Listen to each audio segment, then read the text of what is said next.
Hello. Over the next several minutes, we'll be covering the basics of operating your new Mack vehicle. Mack vehicles are engineered and manufactured with you, the driver, in mind. They incorporate the latest technology to provide comfortable, safe, efficient vehicles that make you feel at home on the road or on the job.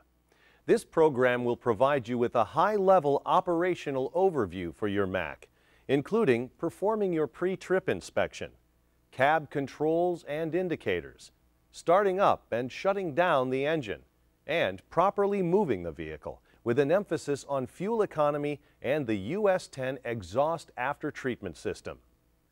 New Mack chassis are equipped with Mack's ClearTech engine technology, which is EPA 2010 emission compliant and includes a selective catalytic reduction or SCR system for removing nitrogen oxide or NOx from the exhaust, as well as a diesel particulate filter or DPF that's used to remove soot or particulate from the exhaust. Now, the catalyst for Mack's ClearTech SCR is over on the passenger side, right behind the DPF. At the heart of Mack's ClearTech technology is diesel exhaust fluid, also called DEF. Diesel exhaust fluid is a specially refined and purified fluid that's injected into the exhaust stream ahead of the SCR catalyst. The vaporized DEF and hot exhaust gases enter the SCR catalyst where a simple and safe chemical reaction occurs that transforms NOx into nitrogen and water vapor, two clean and harmless components of the air we breathe. DEF has its own tank over on the driver's side of the truck, distinguishable by its blue cap, and a gauge in the dash that displays the level of fluid in the tank. The DEF tank gets filled with only approved DEF from a sealed container or an approved dispenser, nothing else. We'll talk a lot more about the after-treatment system later in this program. But now let's talk a little bit about your pre-trip inspection. The first step in performing your inspection is to inspect the engine compartment and check the fluid levels. Open the hood by releasing the latches on each side of the hood. Using the bulldog as a handle, pull to raise the hood up over the engine until it stops fully open. There's a safety latch that will drop into the locked position. First, let's check the engine oil. Check the oil when the engine is cold. The oil level should be between the minimum and maximum indicators on the dipstick. Don't add oil unless the level is at or below the minimum indicator. Next, check the coolant level at the plastic expansion tank on the radiator. The minimum level is just below the black bracket, and the maximum is just above. So if the level is behind the bracket, you're good to go. If you need to add coolant, always use the recommended mixture of antifreeze and water. Never use just water or just antifreeze. While the hood is open, remember to check the washer fluid level in the reservoir. When you're finished checking the engine compartment for any visible problems and all the fluid levels have been checked, start the engine and let it idle for the rest of your pre-trip inspection. Your inspection should include a walk-around of the chassis to check the tires, wheels, and brakes, the suspension, lighting, including the turn signals and brake lights, a physical inspection of the wipers to make sure they're in working order, and a physical inspection of the fuel tank and the DEF tank. While checking the DEF system, look for DEF and coolant leaks. DEF dries as a white powdery substance, so seeing a white residue around the DEF injector and the SCR catalyst may indicate a leak. Also, check the vehicle coupling and make sure the vehicle is properly loaded and the load is secure. The operator's manual has the complete checklist of everything you should include in your pre-trip inspection. Let's close the hood and check out the cab. Release the safety latch before closing the hood, and be sure to close the latches after the hood is down.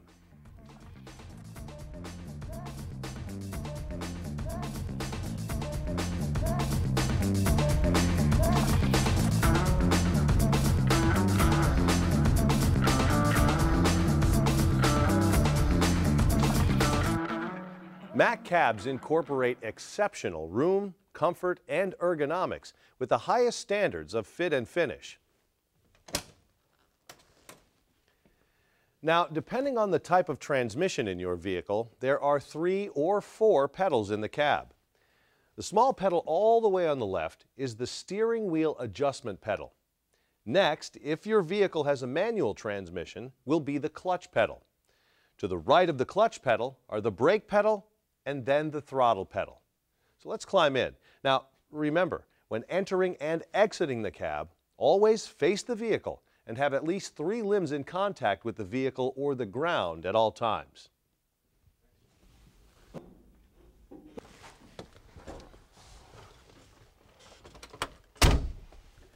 Okay, now let's take a quick tour of the key indicators and controls. If your vehicle has a manual transmission, the shifter would be on the right. Now this truck is equipped with Mack's M-Drive. This 12-speed 2-pedal transmission maximizes driver comfort, payload, and fuel economy. With M-Drive, there's no clutch pedal. The gear shift is operated by an intelligent shift pad module located up here on the dash and is managed by sophisticated electronics that delivers smooth shifts every time.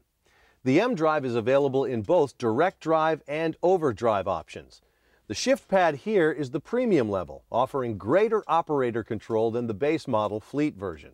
If your truck is equipped with a standard manual transmission, there will be a decal showing the shift pattern on the console. Now, if for some reason this decal is missing, you'll need to get the transmission ID number from the transmission case and look up the shift pattern in the operator's manual. The high-low range selector is on the front of the shifter, and depending on the transmission, the left side of the shifter may have a reverse-forward selector switch for multi-speed reverse transmissions or a splitter switch for transmissions that feature split gears. The instrument panel features a wraparound dash with electronically controlled race-type gauges, meaning the needles point straight up when the truck is running properly. The large, easy-to-read displays and gauges helps keep you focused on the road ahead. Above the speedometer and tachometer are most of the telltale indicator gauges and lights. A telltale indicates the actuation of a device, a correct or defective condition, or a function failure. For example, the electronic malfunction light, the engine shutdown indicator, high beams, and the turn signals are all telltale indicators. When the ignition key is turned on, certain telltale lights will light up for a short period of time as each system check is run, about 3 to 6 seconds, and then go out. This shows that the indicators themselves are working and that the functions and devices they represent are working as well. You can also use the Co-Pilot dash diagnostics to perform a physical test of gauges, lights, and audible alarms. We'll talk more about the Co-Pilot later. I'm sure you're familiar with most of these indicators, and the operator's manual has a complete list of each indicator and its function, so we won't go into what each indicator means. However, when you see some of these indicators light up, you'll have to take immediate action. For example, if the wait to start indicator lights up, the engine intake preheater is on. You should not crank the engine until this light goes out. This is an integral feature of the engine protection system. If the amber electronic malfunction warning indicator comes on, you can keep driving as long as there is no substantial power loss, but the vehicle should be brought in for service as soon as it is convenient. The red engine shutdown indicator lights if there is a problem with a major engine system, such as low coolant level, low oil pressure, or high water temperature. All of these conditions require you to safely park your vehicle and shut down the engine. Over here on the left is the DEF level gauge, and just above that is the amber DEF warning light, which will illuminate when the DEF level is too low. Occasionally, you may see the malfunction indicator lamp light up. This indicates that the onboard diagnostic system needs to be accessed for information. Over here on the right is the DPF Smart Switch. Now, one of the benefits of Mack's ClearTech technology is that the need for the driver to actively regenerate the DPF is significantly reduced in vocational trucks and all but eliminated for over-the-road tractors. The DPF Smart Switch includes an amber regeneration light on the upper part of the switch. If this light is illuminated, regeneration is needed. While uncommon, this may happen in some applications. At this point, it will be necessary to stop in a safe place for a parked regeneration. The amber high exhaust system temperature, or HEST light, displays when the exhaust outlet temperature is high. While with Mack ClearTech engines it is very rare, this lamp will only illuminate for high exhaust system temperature when the vehicle is moving at less than 5 miles per hour or during a parked regeneration. Again, we'll do a little more in-depth overview of the after-treatment system and its operation later on. Now that we've covered some of the key telltale indicators, let's take a look at the driver's seat, steering wheel, and seat belt. The fore-aft position of the driver's seat is set with the handle down here on the front of the seat. The height, lumbar, and backrest controls are on the side of the seat. To adjust the tilt and telescope position of the steering wheel, push down on the adjustment pedal and move the wheel to a comfortable, safe position. That seems about right. Note that you need to continue to hold down the pedal while adjusting the steering wheel. Mack vehicles are equipped with 3-point seat belts designed to provide the highest degree of safety, convenience, and comfort. The comfort latch feature relieves the constant tension of the seat belt so that it doesn't tug on the driver as the seat moves up and down. To set the comfort latch, put one hand between your chest and the seat belt. This should create about an inch of slack, and then use your other hand to set the comfort latch by lifting up the lever.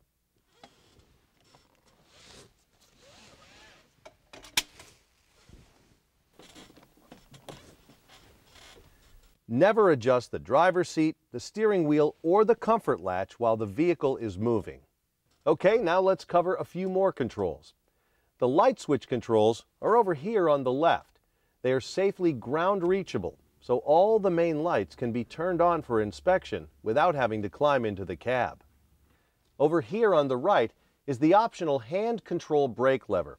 Pull it down to activate the trailer or rear axle service brakes, depending on your vehicle. Here is the wiper control. The lever controls the intermittent timing and the low and high operation of the wipers. Press the top of the button to activate the washer. There are a number of optional switches that may be included in this part of the panel, such as the engine brake switch, battery switch, or ignition switch. The operator's manual has a complete list of the optional switches and their functions. Underneath the wiper control and DPF switches are the speed control switches for the cruise and hand throttle control and PTO speed control. Below the optional switches is the parking brake valve and, depending on your vehicle, the trailer air supply. The yellow diamond-shaped valve is for the parking brakes. To apply the brakes, just pull on the knob. To release them, push the knob back in. To apply the trailer emergency brakes in a Mack tractor, simply pull on the red octagon-shaped knob. To release the brakes, just push on the knob. This will pressurize the trailer air reservoir. As a special safety note, remember that the trailer air supply valve should not be used for parking. Next, let's take a look at the driver information display. All new Mack chassis are equipped with Copilot, Mack's in-dash computer.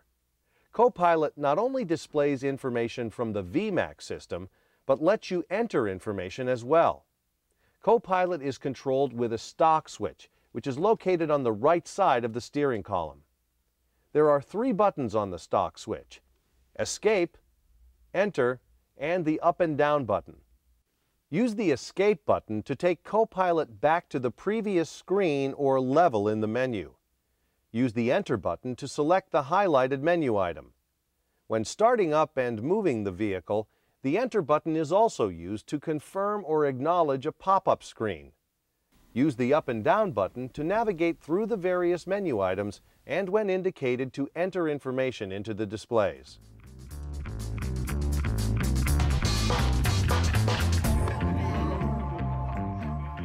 As mentioned earlier, After checking the engine compartment and engine fluid levels at the beginning of your pre-trip inspection, start the engine and let it idle for a short time while you finish the rest of your inspection. But remember, extended idling is not recommended for good fuel economy.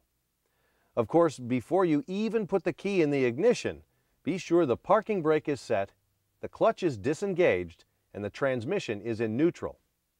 Note the safety feature of the M drive. It will shift into neutral before the starter will engage. When starting the vehicle, there's no need to apply the throttle while the engine is cranking. Do not crank the starter for more than 45 seconds. The VMAC 4 electronic control system only allows 3 45-second cranking times within a 3-minute period. After that, it locks out the starter for up to 2 minutes to allow it to cool down. Remember, if the wait to start telltale indicator lights up, don't crank the engine until the light goes out.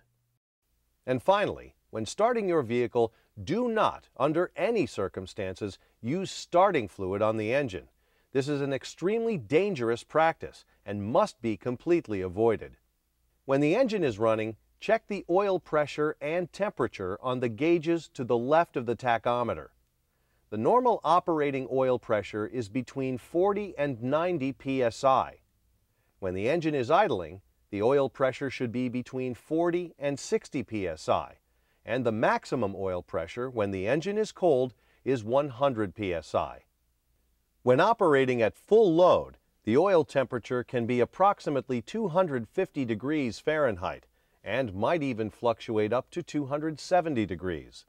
But if the engine oil operating temperature exceeds 250 degrees Fahrenheit for more than 20% of the total engine operating time, you may be required to change the oil.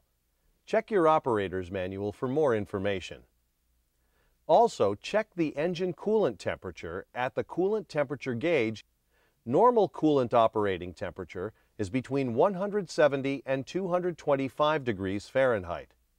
As noted earlier, maintain the coolant with the correct mixture of antifreeze and water. Never use straight water or straight antifreeze, and do not mix different types of antifreeze. The cooling system cap is under 16 psi of pressure when operating. Don't open the cap until the cooling system temperature cools down. When operating your vehicle, review all gauges and telltales for normal readings before, during, at approximately 5-minute intervals, and at the end of your trip. When you have completed your trip, do not shut off the engine right away if it was under a heavy load. Idle for 2 minutes to stabilize the temperature of all the engine parts, and then shut off the engine. If the engine was under light load, for example, coasting off of the interstate onto an exit ramp and then into a parking lot, the engine can be shut off as soon as you have safely parked the vehicle and applied the parking brakes. And finally, if you must idle the engine for cab heating or cooling, keep the engine at low idle, around 650 RPM. Mac's modern engines do not need increased RPM to maintain engine heat.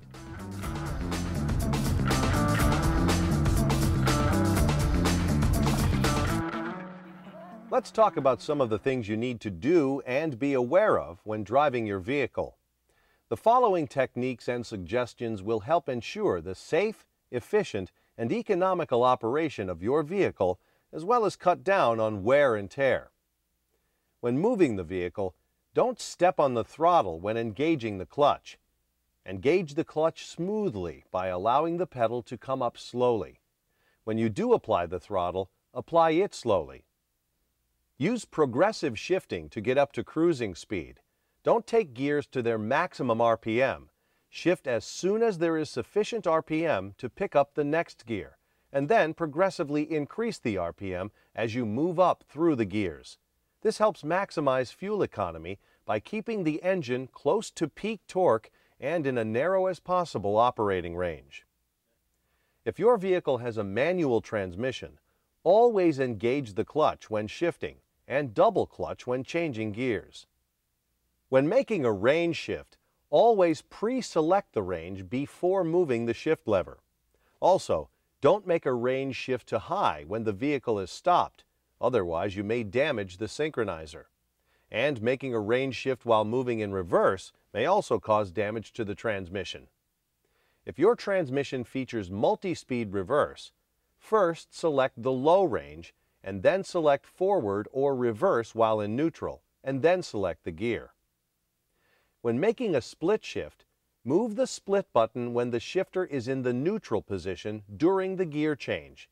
If you are split shifting within the same gear, the driveline load has to be relieved by releasing and reapplying the throttle and/or the clutch. When slowing or stopping the vehicle, let the throttle off completely and allow the truck to slow down by at least 5 miles per hour before stepping on the brakes. This helps to improve fuel economy. Once you reach a steady cruising speed, select a gear that is in the engine's sweet spot between 1,350 and 1,450 RPM. The so-called sweet spot is the engine RPM that is optimal for both fuel economy and power, depending on the engine load and driving conditions.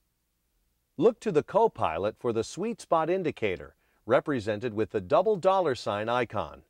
This generally should be the top gear when out on the highway or interstate. Cruising in the sweet spot is important because fuel consumption increases significantly if you cruise above 1,450 RPM. Remember, the sweet spot for your vehicle is dependent on both the engine load and speed.